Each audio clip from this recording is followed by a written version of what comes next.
সিঙ্গুরেও acquire হয়েছে, এখানেও acquire হয়েছে এবং আইন আপনারা জানেন যে অ্যাকোয়ার একবার যদি হয় তাহলে সেই জমি ফেরত দেওয়ার কোনো প্রভিশন নেই।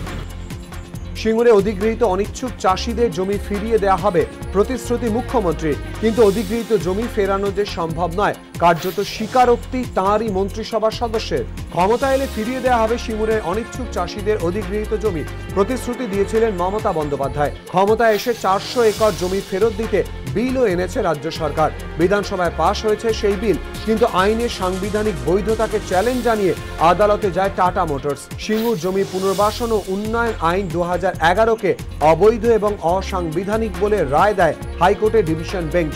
সেই রায়কে চ্যালেঞ্জ করে সুপ্রিম কোর্টে গিয়েছে রাজ্য সরকার, কিন্তু পূরণ করতে পারেননি জমি ফেরানোর প্রতিশ্রুতি। জমি একবার অধিগৃহীত হলে যে ফেরানো সম্ভব নয় তা কার্যত মানছেন তার মন্ত্রিসভার সদস্য মলয় ঘটক।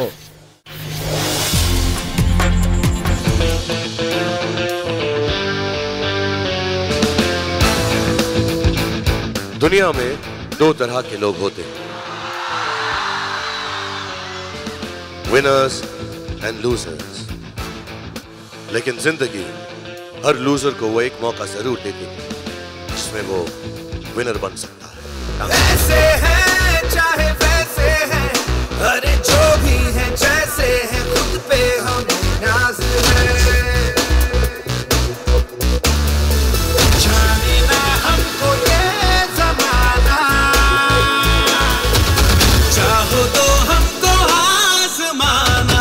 यारबाज हम, चालसाज हम, इश्कबाज दिल वाले, कहते हैं हमको प्यार से इंडिया वाले, छू लेते दिल के तार से इंडिया वाले, हर जीत जीत ले हार से इंडिया वाले, दुश्मन के छक्के छुड़ा दे हम इंडिया वाले, दुश्मन के छक्के छुड़ा दे हम इंडिया वाले। সীতারাম ইয়েচুরিকে জবাব দিলেন প্রকাশ কারাট।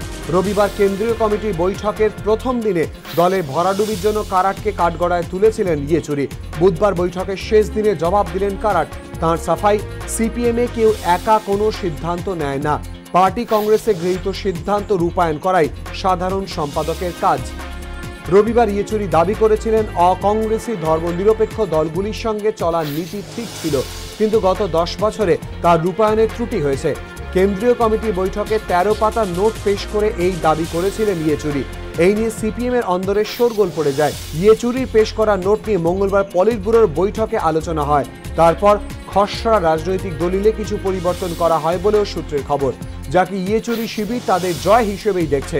যদিও কারাট এদিন দাবি করেন 1991 সালের পর থেকেই দল যে কৌশল নিয়েছিল সামগ্রিকভাবে তা খতিয়ে দেখা হচ্ছে, এর মধ্যে তার আমলও পড়ে। কদিন আগে মৌখিকভাবে অভিযোগ এনেছিলেন, এবারে পুলিশের কাছে একদা সর্বক্ষণের সঙ্গী জয় ভদ্রের নামে লিখিত অভিযোগ জানালেন মহাশ্বেতা দেবী। বুধবার রাতে নাতি তথাগত ভট্টাচার্যের মাধ্যমে যাদবপুর থানায় অভিযোগপত্র পাঠান লেখিকা। তার অভিযোগ সর্বক্ষণের সঙ্গী হওয়ার সুযোগ নিয়ে তার সঙ্গে প্রতারণা করেছেন জয় ভদ্র। মহাশ্বেতা দেবীর অভিযোগপত্রের নাম রয়েছে জয় ভদ্রের স্ত্রী সোনালীরও। অভিযোগ খতিয়ে দেখে ব্যবস্থা নেওয়া হবে বলে জানিয়েছে পুলিশ।